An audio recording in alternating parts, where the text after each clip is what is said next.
आदेश, आदेश, आदेश। निरंतर एक चीज़ मेरे सामने आती रहती है दोस्तों।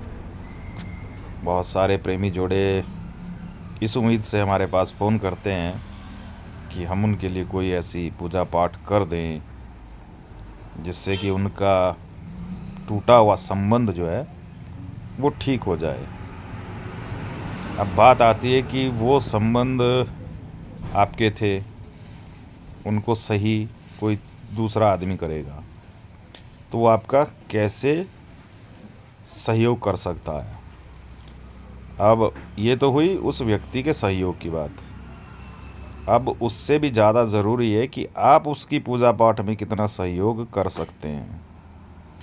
देखिए होता क्या है, कल 2-3 दिन से कुछ ऐसे ही लोगों से संपर्क हो रहा है, तो सोचा जो चीज़ उनको समझाई थी वो आप लोगों को भी बताई जाए।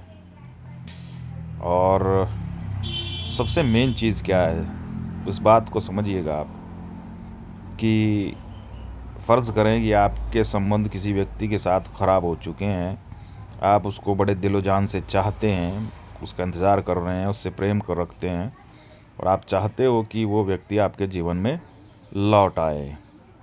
तब जब ये परिस्थिति होती है तो सामने वाला व्यक्ति आपसे पीछे हट रहा है, आपसे भाग रहा है, आपको ब्लेम कर रहा है या ऐसा कुछ भी कर रहा है, मतलब आपसे संपर्क नहीं साध रहा है। तो ऐसे समय में जब व्यक्ति को आभास होता है कि हाँ, उसके साथ किसी प्रकार से धोखा, फ़रेब हो चुका है, तो उसके अंदर 2 तरह के थॉट्स आते हैं। एक तो प्रेम के विचार हैं, जो उसमें उस समय के संबंधों के आधार पर बने हुए हैं, और दूसरे विचार होते हैं क्रोध के। वो क्रोध उत्पन्न होता है उसके धोखेबाजी की वजह से। तो जब हम किसी भी व्यक्ति के प्रति, बात प्रेम संबंधों की नहीं है, किसी भी संबंध की है, जब सामने वाला व्यक्ति हमारे साथ बुरा करके जाता है तो हमारे मन में उसके प्रति क्रोध होता है। वो क्रोध की ऊर्जा ब्रह्मांड ऊर्जा से मिलकर एक नेगेटिव ऑरा बनाती है। नेगेटिव ऑरा नेगेटिव ऊर्जा का होता है, नेगेटिव थॉट्स का होता है। अब वो नेगेटिव थॉट्स जब उस व्यक्ति तक पहुंचते हैं तो सच्चाई ये है कि देवताओं को रोका जा सकता है मगर ऊर्जा को नहीं रोका जा सकता। कोई भी शक्ति ब्रह्मांड में ऐसी नहीं है जो आपकी मानसिक ऊर्जा को रोक सकती हो। तो वो मानसिक ऊर्जा जब उस पर नेगेटिव थॉट्स के द्वारा जाती है तो उसके जीवन में उथल पुथल मचा देती है। सामने वाला भी परेशान होता है, मगर वो प्रताड़ना उसके जीवन में हुई या ना हुई आपको ज्ञान नहीं होता है। आप अपने में ही मगन हैं।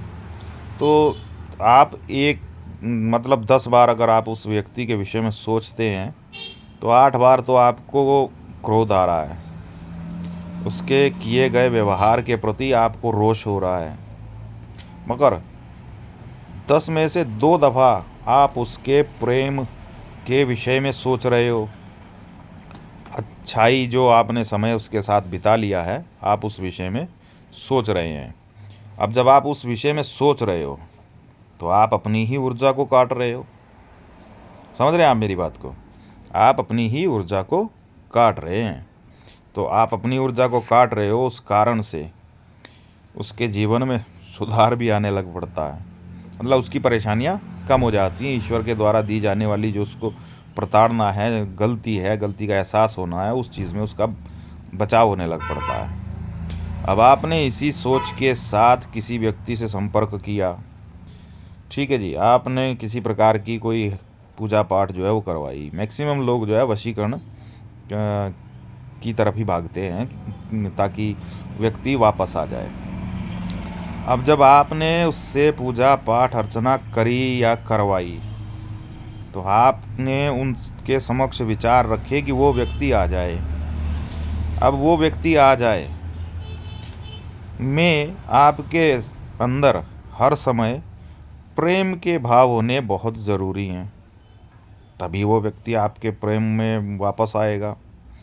यहाँ आपकी क्रिया थोड़ी सी पलट हो जाती है। जब आपके मन में क्रोध विचार आ जाते हैं तो वो क्रिया निष्क्रिय सी हो जाती है, निष्क्रिय होने लग पड़ती है। क्योंकि देखे ना, सच्चाई ये है कि आपका किसी से मनमुटाव हो जाता है, कोई झगड़ा हो जाता है, छोटी बड़ी बात हो जाती है, तो कोई थर्ड पर्सन आपको आकर कह देता है या आप बीच में डाल लेते हैं कि चलो यार हमारा सॉर्ट आउट करवा दो। तीसरा आदमी ना आपसे ज़्यादा संबंध रखता है ना उससे ज़्यादा संबंध रखता है, तो वो थोड़ा सा सख्ती से कार्य करता है। उसे सिर्फ आप लोगों की बातचीत के अंदर सही और गलत का निर्णय लेना होता है, और वो दो टूक बात बोल करके नहीं अपनी बात को ख़त्म कर देता है कि नहीं भाई आप गलत हैं, आपने ये चीज़ गलत की है और आप यहाँ गलत थे। ये सब बातें करके वो कैलकुलेट करके एक तरफा होना चाहता है। मगर आप कैलकुलेट करने या करवाने वाले आदमी के साथ दोहरे हैं। जब वो व्यक्ति आपके सामने वाले व्यक्ति को किसी प्रकार से प्रताड़ित करना चाहता है, डांटना चाहता है, तो आपका प्रेम जागृत हो जाता है। आप उसके हाथों को, बढ़ते हुए हाथों को रोक लेते हैं कि नहीं यार थोड़ा सॉफ्टली बात करो, और भाई हम इनसे प्रेम करते हैं। तो आपके प्रेम संबंध, जो आपका प्रेम है, वो उसको शक्ति लेने से रोक लेता है। आप जब शक्ति लेने से रोक लेता है तो सामने वाले का डर थोड़ा सा ख़त्म हो जाता है, ठीक है। और जब आप प्रेम की चर्चा करते हैं और सामने से सिर्फ नेगेटिव थॉट्स ही मिल रहे हैं आपको, तो उनके कारण आपका प्रेम मरने लग पड़ता है। अब करवा आप वशीकरण रहे हैं, सामने से आपको नेगेटिव मिल रहा है, ठीक है, और आप खुद भी बीच बीच में नेगेटिव सोच रहे हैं, तो पॉजिटिव कैसे होगा? समझ रहे हैं? इस बात को समझें कि जिस तरह के विचार आपके मन में सामने वाले व्यक्ति के प्रति आते हैं, ठीक है, वही ऊर्जा ब्रह्मांड से चलती है और किसी साधक की ऊर्जा से मिलकर आगे कार्य करती है। तो आगे कार्य तभी होता है जब आपके विचारों में 10 के 10% शत्रुता हो, तो मारण हो जाएगा। आपके मन में 10 के 10% आपका जो विचार है वो पूर्ण रूप से स्पष्ट होना चाहिए कि आप उसको प्रताड़ित करना चाहते हैं, उसको भी वैसी ही सज़ा मिले जैसा धोखा वो आपके साथ कर गया उसके साथ भी हो। जो छल कपट बेईमानी जिस व्यक्ति ने आपसे की है, तो वो व्यक्ति को ठीक वैसी ही सज़ा मिले। मगर जब जब आप उसके लिए अच्छा सोच लेंगे, आप अपनी ही क्रिया को काट देंगे, ठीक है। तो थॉट्स जो हैं वो क्लियर होने चाहिए। आपके जो मानसिक ऊर्जा है, जब तक वो क्लियर नहीं होगी, तब तक आपके लिए कोई भी साधक, कोई भी पूजा पाठ, कोई भी हवन आपके कार्य को सिद्ध नहीं कर सकता है। इस बात को आप समझ लें, लिख लें, क्योंकि आप खुद ही अपनी क्रियाओं को बैठे बैठे काटते रहते हो और दोषी कोई और व्यक्ति बनता है। तो इस चीज़ को स्पष्ट रूप से समझें। मन में कितना प्रेम है इसको तोल लें, और कितनी आपके मन में शत्रुता है। मन में प्रेम है जितना है, उसके आधार पर ही आप वशीकरण की पूजा पाठ करवाएं। शत्रुता के बीज हैं, अर्थात मतलब प्रताड़ना देना चाहते हैं, दुख है, मलाल है, तो उच्चाटन करवाएं, उच्चाटन करवाएं, प्रताड़न करवाएं, ताकि वो व्यक्ति जीवन में प्रताड़ित हो।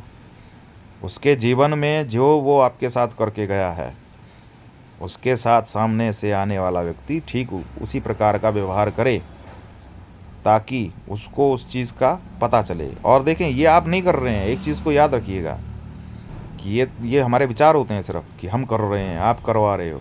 सब ईश्वर करवाता है, ईश्वर की स्वेच्छा होती है। ईश्वर कहते हैं कि जो आप करोगे वही आपको मिलेगा। मिलेगा किसके द्वारा मिलेगा, कब मिलेगा, कहाँ मिलेगा, वो ईश्वर तय करता है। कोई आपके साथ गलत कर गया है तो उसके साथ ओबियसली सामने वाले के साथ ईश्वर गलत करेगा, उसे सबक सिखाएगा, ज़रूर सिखाएगा, निश्चिंत रहें। यदि आपका प्रेम अच्छा है, संबंध अच्छे हैं, और आप अपने लिए किसी प्रकार की पूजा करवा रहे हैं, तो अपने थॉट्स पर कंट्रोल रखें, तभी आपकी वशीकरण की क्रियाएं संभव होंगी। क्योंकि मेरे पास आज से नहीं, काफ़ी सालों से इस विषय पर लोग आते रहे हैं, मिलते रहे हैं, ठीक है। मैं हर व्यक्ति को यही चीज़ समझाता रहा हूँ कि आप अपने थॉट्स को सही रखें, आपकी ऊर्जा सही रहेगी, तभी सामने वाले की क्रिया उस काम को सही ढंग से कर पाएगी। मकान बनाते समय अगर मकान का मालिक गौर ना करे कि ईंटें दीवारें सीधी बन रही हैं या टेढ़ी बन रही हैं, तो बनाने वाले को फ़र्क नहीं पड़ता है। समझ रहे हैं आप? वो कच्चा पक्का टेढ़ा फेढ़ा मकान बना के आपको दे जाएगा। हमें हर चीज़ में गौर करना पड़ता है, मकान की नींव में ध्यान देना पड़ता है, मकान की हर चीज़ में हम गौर करते हैं। ठीक है, तो ठीक वैसे ही हमारी ज़िंदगी है, और ये हमारा ज़िंदगी से जुड़े हुए सवाल होते हैं, हमारे मन से जुड़े हुए होते हैं। ठीक है, और ईश्वर तभी साथ देता है जब आप क्लियर होते हैं। जब तक आप खुद क्लियर नहीं हैं, ठीक है, आप दो विचार मन में रखे हुए हैं, तो आपकी ऊर्जा दो भागों में बट जाती है। इस कारण से फिर वो क्रिया कभी संभव नहीं होती है। और सच्चाई तो ये है कि जो व्यक्ति आपको छोड़ गया है, उसके प्रति कभी भी ऐसे भाव रखने बेकार होते हैं कि साला वो वापस आ जाए। ठीक है, क्योंकि कुत्ता कुत्ता ही रहेगा। ठीक है, वो हिरण्य बनने वाला, उसके स्वभाव में कोई बदलाव नहीं आने वाला। दुराचारी को और आगे जीवन में दुराचार करने के लिए उससे बड़ा दुराचारी मिल जाता है, तो वो जीवन है प्रताड़ित होते हुए उसको मिल जाता है।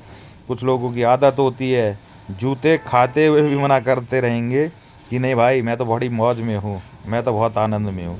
उनका प्रारब्ध है, उन्हें ईश्वर ने उनके कर्मों का भोग भोगने के लिए भेजा हुआ है। ठीक है, नंगे रहेंगे, फटे हाल रहेंगे, मगर घर से बाहर आकर लोगों को ऐसे जताएंगे जाने उनके पास सर्वस्व पड़ा हुआ है। ठीक है, कुछ लोगों का भाग्य होता है जो उन्हें गंदगी में खींचता है। ठीक है, तो आप उसको बचा नहीं सकते हैं। जो उसका प्रारब्ध है वो उसको वहीं ले जाएगा जहां आपका है, आपको ले जाएगा। ठीक, तो अपने थॉट्स को क्लियर रखें, चाहे वो आपका शत्रु है, चाहे वो आपका प्रेमी है, आपके थॉट्स क्लियर होने चाहिए। आपकी मानसिक ऊर्जा से व्यक्ति मर भी सकता है, आपकी मानसिक ऊर्जा से आप किसी को वशीभूत भी कर सकते हैं। आदेश, आदेश, आदेश।